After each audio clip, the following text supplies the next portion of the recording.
Jayson Tatum finally showed up in the Celtics win over the Miami Heat. Can they make history, or is it too little too late? Plus, who's the best number 15 in Denver Nuggets history? It's the Wednesday episode of Locked On NBA. Let's go. You are Locked On NBA, your daily NBA podcast. Part of the Locked On Podcast Network, your team every day. Welcome to another edition of Locked On NBA, the daily podcast covering everything you want to know about the association, part of the Locked On Podcast Network, your team every day. On Wednesdays, I'm your usual co-host, Jake Madison, at NOLA Jake on Twitter. I'm here with Tony East. What's up, dude? Sneaking in. The Pacers host gets to sub in because the Celtics played. Take that, John.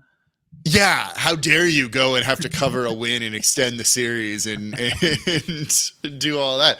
Happy to have you on, dude. That was a fun game, though. So we'll take a look at the Celtics winning, Jayson Tatum going off. In segment 2, we're going to play a little real or fake with Carmelo Anthony and Nikola Jokic. And then in the third segment, LeBron. Not actually retiring, right? Tony, you're not going to retire on us suddenly, are you? We'll find out after the podcast. That's how it works, right? Yeah, let's see what he says in the post-podcast interview. Today's episode of Locked On NBA is brought to you by Bird Dogs. Go to birddogs.com/LockedOnNBA, and when you enter promo code LockedOnNBA, they're going to throw in a free custom Bird Dog style, Yeti-style tumbler with every single order. So let's get into it. Boston Celtics beating the Miami Heat, keeping their heartbeat alive, 116-99. Look, let's start with this. They have a chance in this series? Well, I was actually going to make this joke. I was preparing for this because no one has ever come down from 3-0. But a lot of teams have come down from 3-1. Not a lot, but a couple teams have come back from 3-1. So very pivotal win. They're now within the realm of history in theory. I mean, that's obviously a joke. But yeah, I mean, I guess they have a chance. They looked dominant in the third quarter today. And I think that is where they can say, okay, we found a blueprint that looked good. Like they came out in that half. They were down at halftime. Tatum was rolling, hitting shots. Marcus Smart was making plays. Jaylen Brown was attacking the basket. And that was the best stretch they've had all season. And I even joked during the quarter, like, okay, here come the Heat. Every time they get down 10, they just roll right back. But this time, finally, the Celtics held on and maintained that style and that pressure for the rest of the game. Playing very well once again in the fourth. So even beyond any individual performance, I feel like the fact that they kind of found something for the first time, like consistently for a whole half, is significant. Yeah, maybe they can pull it off, but coming back from 3 was pretty hard either way. Yeah, so the odds aren't in their favor here when it comes to this, I don't think. Yeah, they have a chance, and I agree with you. They definitely found some things going well in that second half. You know, we can point to Jayson Tatum, and I'm sure we'll talk about him in a second here. 33 points, 24 points in the second half of that game. And they shot well from 3, finally. They're 18 of 45, 40%. The Miami Heat were 8 of 32. When you have a difference of 10 made threes, like what one team is most definitely going to win. But beyond that, they were forcing Miami into a lot of turnovers. They were turning defense into easy offense in the second half in that third quarter. And that's kind of their MO and what they need to do, I think. So when you say beyond the individual performances, they really did. They were doing some things well. Can they do that to 3 more wins? I'm not entirely sure. 3 wins in a row, 2 at that. That's where I get a little bit more concerned about them long term. As you said, 3-0, 3-1, it's still incredibly hard. But if you get that type of defensive performance in Jayson Tatum, who took over that fourth quarter, that's how they win, I think. Yeah, the defense to offense was in my notes too. Huge for them in looking a little more capable. Their half-court offense is looking very good. But yeah, I mean, you could put it all on Tatum, right? This was not exactly the same because he was completely terrible before in the Philly game, but similar to that game 6, right? When they looked like they were sunk against the Sixers, and he missed his first 12 shots of that game and then completely came alive and saved their season in the fourth quarter. Like, he was okay in the first half of this game, and then it was just like he hit 2 threes early in the third that cut it from like 9-3, and then the fourth quarter was just unbelievable again. It's like, oh yeah, this dude was an MVP candidate for parts of the season, like you forget at times during the series, but there it was. He showed right up when they needed it, and they had legitimately no answers for him in that stretch, and that's how you know he's at his best. And the Celtics are rolling because they can just give him the ball. Now, a bunch of other role players were threatening and harder to guard too, which gave him a little more space. But when Tatum seizes it and plays like that, the Celtics are just tough to beat. Yeah, sometimes your star players just lead you to victory, and that's kind of how it goes. Like Yeah. in the NBA, it's a star player driven league, and you just need a little bit of other help. Jimmy Butler had 29, but you look at some of the other performances and you didn't really get much from Kyle Lowry in this game. Other guys didn't step up in the way that we were kind of expecting. Bam Adebayo really struggled, which goes back to the role players on the Celtics, I think. And you had Al Horford, who I thought was great in this one, and that's a guy. They just need him playing at a really high level. He did a very good job against Joel Embiid. That's a big part of why they won that series. And I thought he struggled so far through this one, but when he gets going like that, forcing turnovers, making a couple of shots, that's what you're really hoping for. And it almost feels a little bit like he's kind of the key to the series outside of Tatum just doing Tatum things. Yeah, Horford was great. Hitting threes for him is huge, obviously, because he's such a defensive specialist, is like sells him short, but just he's so good at that side of the ball that his offense is gravy. Derek White was much better than he was in game 3, and he's getting memed on this series for reasons that are totally fair, but Grant Williams was really good too, right? He hit some big threes. His stocky body is helpful on defense, and they needed some bench production because Brogdon for the second game in a row he's been rough. Really rough, exactly. So they needed something, and they got it from Grant. And Robert Williams was solid, too, on the defensive end. He ended up, Grant finished, plus 15 or something. He was awesome in the minutes he was out there. And you throw that, like you said, with the Heat, where Lowry really struggled, right? He had 4 turnovers, he almost had as many turnovers as assists. And Bam wasn't that forceful. Kevin Love, I didn't even realize he was out there. Wrong Martin twin. Caleb Martin was amazing. People were joking about him winning the conference finals MVP award in that first half, but he was the only one. All the rest of the role guys completely fell short, where the Celtics guys stepped up and were awesome. Yeah, it's interesting as this series shifts back to Boston, where they have lost 5 of their last 7 home games. I don't actually Wow. know if this is an advantage for them right now. I still think, and this is not a hot take, me saying I still think the Miami Heat win this series here, Yeah. right? They're not going to play as poorly as this. This is a good team that kind of just it epitomizes the Heat. If they had won this game, we're going to lead off the show just kind of praising the Heat and everything they do. But Heat culture is a very real thing. You could argue that Jimmy Butler is the best player in the playoffs, him or Nikola Jokic. I think it was very easily here. And when you have 8 undrafted guys kind of doing their things, yeah, maybe at a big game they don't quite show up, but is that going to happen for 3 more games? And I don't think it is. So I still think Miami's in the driver's seat, but hey, there's a heartbeat for the Celtics. And it also means we don't have to wait 8 days before the next game that we're going to get to watch before game 1 of the NBA Finals. So thank you for that, Celtics. That's the biggest win for me personally. Yeah, and I think if the Celtics wanted hope, they figured out some stuff attacking Duncan Robinson. I thought that was noteworthy. They finally just stuck him in every ball screen, but Lowry should be better. He got a little ouchy though in the game. So did Gabe Vincent. Maybe that'll matter, but I think in general, the Heat are good enough at adjusting and have dominated enough in this playoffs that I still would pick them pretty significantly as favorites the rest of the way in this game. I think that's going to be the case. So make sure you get the local experts' take on this. Listen to Locked On Celtics. Listen to Locked On Heats. We're going to play a little real or fake with Carmelo Anthony and Nikola Jokic coming up here next in today's episode of Locked On NBA. But before we do that, today's episode of Locked On NBA is brought to you by Bird Dogs. I'm actually wearing a pair of Bird Dogs right now. I put these on. I look good. I feel good. They're super comfortable. Their stretchy fabric means I can kind of do anything. I can go to the driving range. I can go meet some friends for beers after. I'd have a podcast meeting in these because they look dressy enough that I'd feel comfortable doing all of that. The versatility they give you is just out of control. I actually like the linings on these. Just throw them on and go. They get wet. They dry quickly. They're just useful for everything. They look fantastic. Great fit, great comfort. And if you want to give Bird Dogs a try, go to birddogs.com/LockedOnNBA. When you enter promo code LockedOnNBA, they're going to throw in a free custom Bird Dogs Yeti-style tumbler with every single order.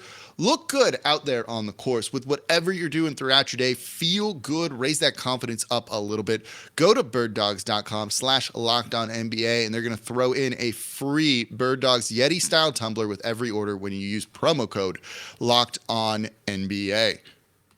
And thank you for making Locked On NBA your first listen today and every day. We're here Monday through Friday. No one else comes to y'all like this. Become an everydayer. Listen to all of the various hosts giving you their opinions on the league, the biggest stories every single day. And a big story yesterday that's kind of overshadowed, I think, with all of the NBA Finals news is Carmelo Anthony, and they touched on it in yesterday's show. officially retiring. So Tony, I know we got to shed a tear for that. I'm sure, people in Atlanta are super sad, right? Always got to see him play all of those games. Let's do real or fake, which we do on every Wednesday. And let's go hard here. And this one's maybe unfair a little bit.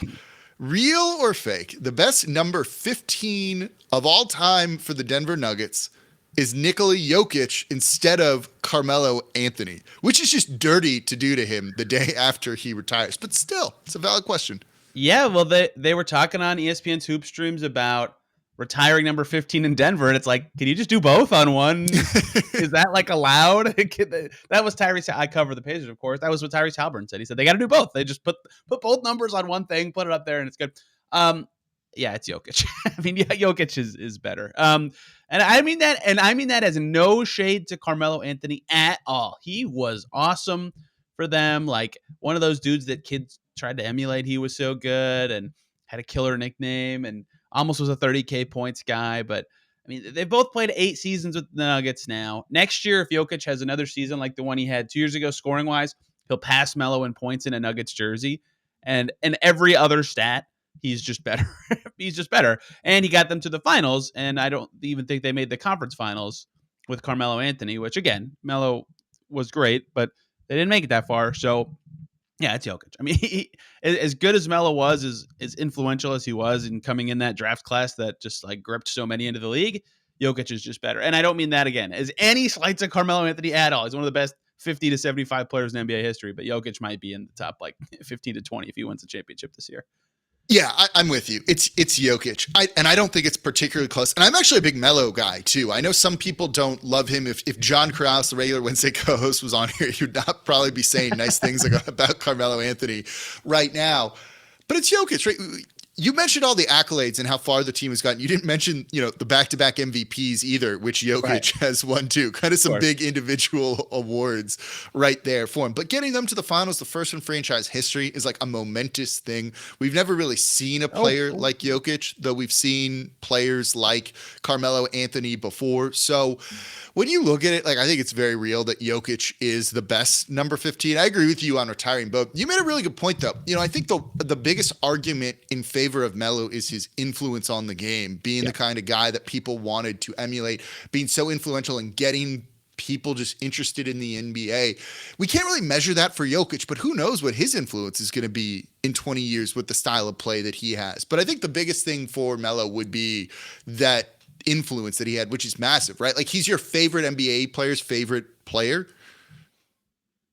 Yeah, I think that's fair to say. I mean, Halliburton said he's one of his faves ever. I hate to keep quoting the same guy, but obviously I watched everything he had to say about it. Like, people jab stepped. Like, middle school and high school when I was playing, like, you just, for fun, like, no one did it in games, but like, for fun, when you warm up or practice, you just jab step like Carmelo did, right? Like, that's an influential thing. That matters a lot in the scope of a guy's career. And obviously, we're talking about the Nuggets here. And I was wrong, by the way. That's why I made a noise while you were talking. They did make the conference finals. Yeah, they made one. Melo. I forgot about that.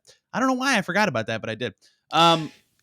Anyway, his Team USA stuff was also disgusting, and some of that came while he was with Denver. Like, that has to matter a little bit too. Of course, he was awesome with the Knicks and has all the rest of his career that we're not talking about in the Nuggets context. But in terms of his Denver stuff, being such a good scorer, actually getting them far. I think he would have been a guy that had his number retired if Jokic didn't wear the exact same number. So now you just have to deal with these like awkward, uncomfortable conversations. But I feel bad that we're comparing the two. It's obviously relevant because the Nuggets are killing it right now. But great career for Melo and really for a Denver franchise that it wasn't like a terrible history or anything, but not the greatest ever since their ABA come to Denver. Like, that stretch with him gripping a city was really huge. Like, just a great ambassador for Denver basketball. Yeah, no, I agree. His career is super interesting, just the way the past couple of seasons went for him. Like, it was weird when he retired and I was looking at his stats. Like, I completely have blocked out the year that he spent with OKC. And like, I'm a big Melo guy. Like, I'm not saying that to like make fun of him or anything. I just, for whatever reason, don't remember that season from his play whatsoever. But dude started off so bright. When you talk about kind of his legacy in Denver, do you bring up the way he kind of like forced his way out and how that maybe ends it on kind of like not the happiest note either, right? Like that's got to play a factor in the conversation too, I think.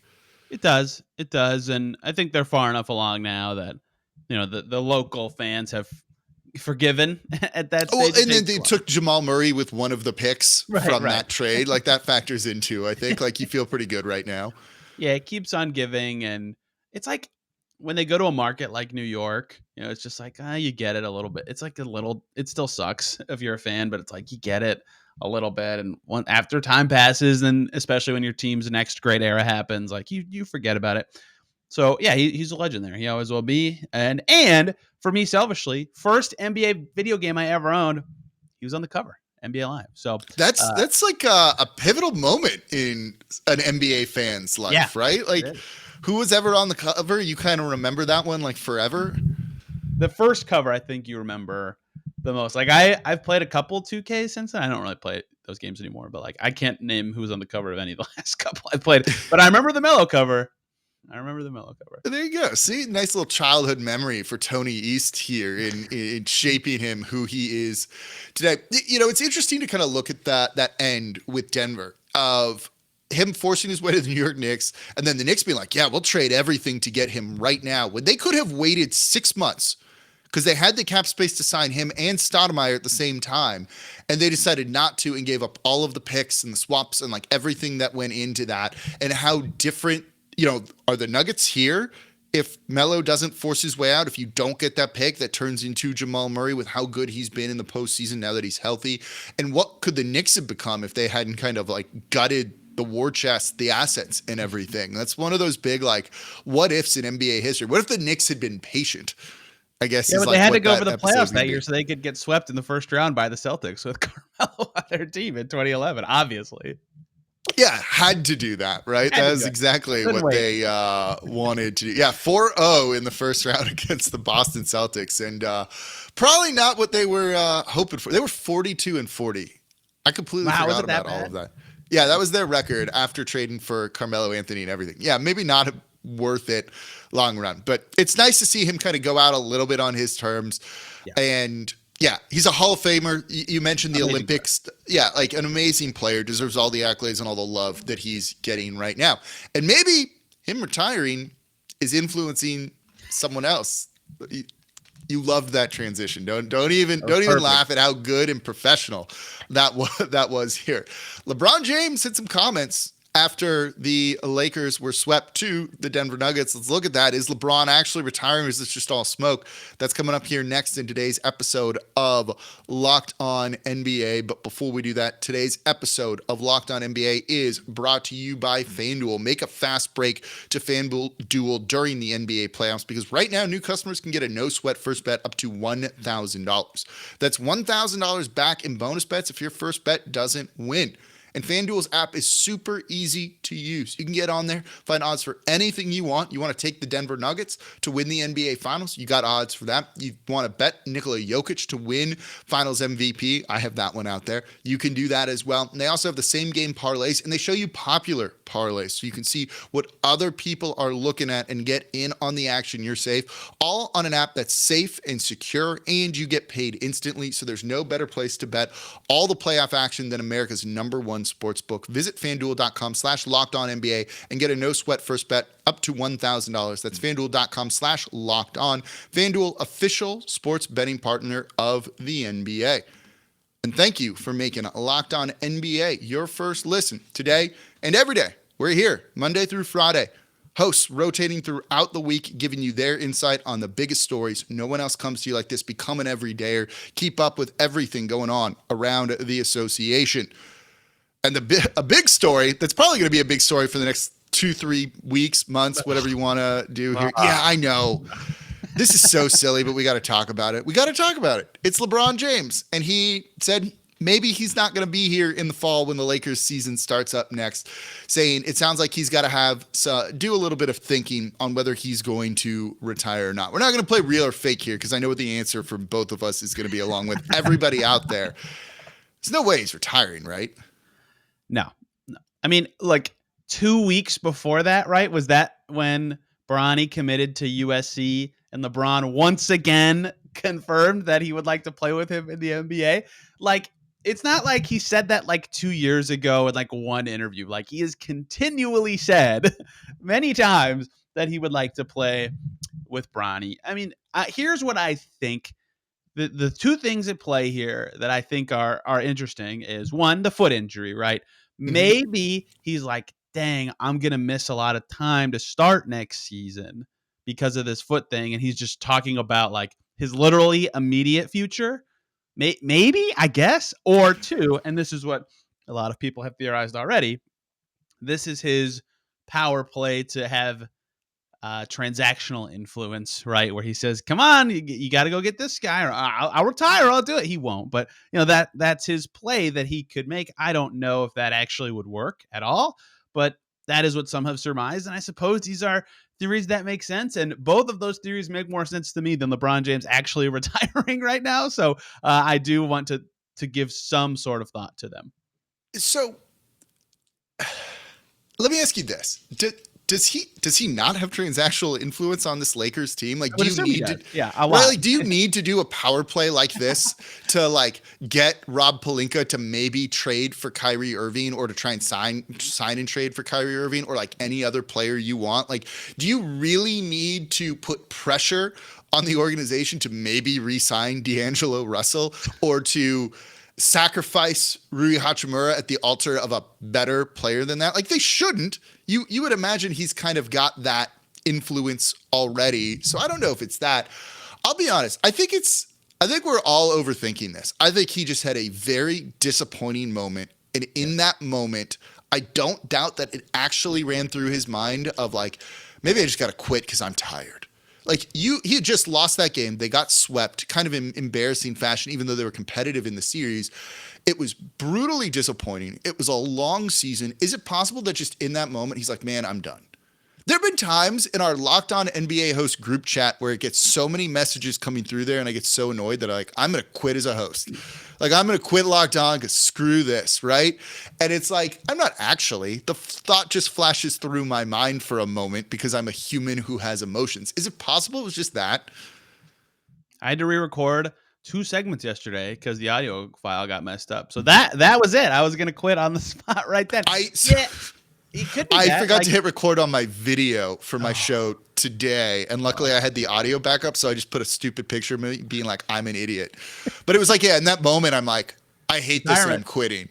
Yeah, I retiring. think too, they played well. Like, this sounds stupid. Like, they got swept. The Nuggets kicked their butt. But like, they played fine in a lot They were of in pretty much every game. They played like fun. Like, the Celtics, their first 3 games were like, oh my gosh, this is embarrassing. Yeah. Whereas like the Lakers, I was like, okay, they're just worse.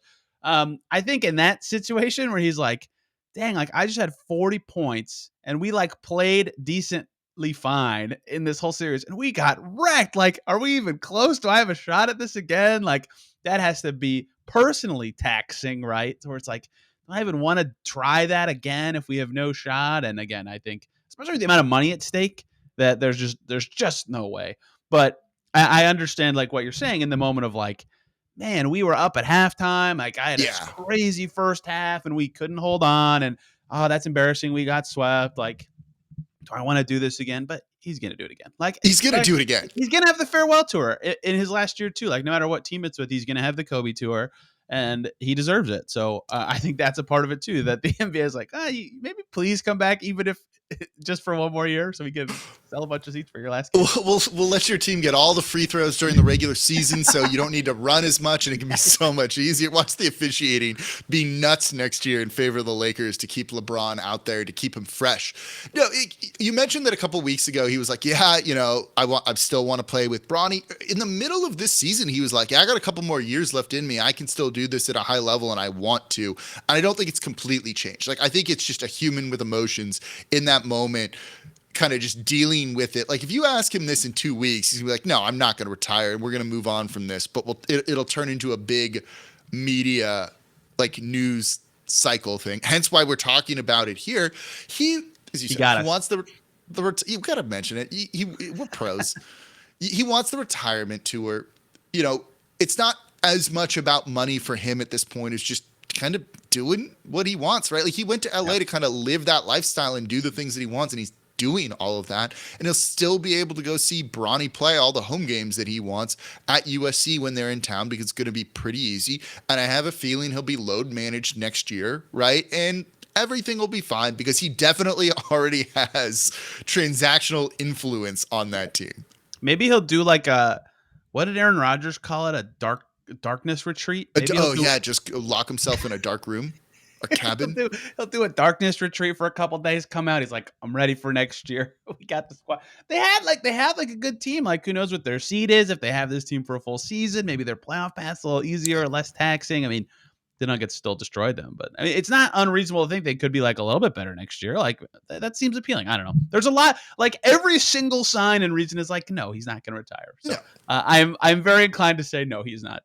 He's not. No, it could be just, hey, like I don't want the story to be the Nuggets swept us. It should be about LeBron James. Like, you could be in that, right? You kind of actually thought about that in the moment. Like, man, ESPN, who we joked about it. Like, if there's 8 days of no games, they're like, thank God we have something to talk about for 8 days. Yeah, it's just doing them a solid there. Like, when you look at that, like your team, it was funny because D'Angelo Russell was like, yeah, if we had training camp together, imagine how good we'd be. And it'd be like, well, you wouldn't be good enough to beat the Nuggets, so let's chill on that. But they'll be a little bit better, I think. Do they have to entertain trading away? And they talked about this on yesterday's show. Do they entertain trading away Anthony Davis in some capacity? No. Ooh, really? I think they. I guess you're more Anthony Davis inclined than I am in general, but I think you find the best nutritionist and trainer ever and get him in incredible shape, so he doesn't have to be an every other game kind of guy. Like, he at his best is the best defensive player on the planet, but he can't do that and do offensive stuff every game. So better shape maybe is all it takes. But no, I would absolutely not consider trading him. He's one of the best 10 players on the planet. So you wouldn't do a straight up an Anthony Davis for Kyrie Irving, whatever picks on either side you need? Oh my God, no way. Oh, no way. Someone threw that out at me, and I was like, no, don't do that. I'd have to think hard about D'Lo for Kyrie, and D'Lo didn't even play well in this Nuggets series. No, he was terrible in that. Wow, that's okay. That's more about not even Kyrie from a value Irving perspective. It's just else. like of what problems this could cause. Like, Kyrie could be great for them, but he also could not, as we saw with the Nets and Mavs. So we'll see. Yeah, who knows, right? There you go. Let's end it right there on that like kind of hot take, Tony here. No Kyrie Irving on the Los Angeles Lakers. So that's going to do it for this episode of Locked On NBA, part of the Locked On Podcast Network, your team every day.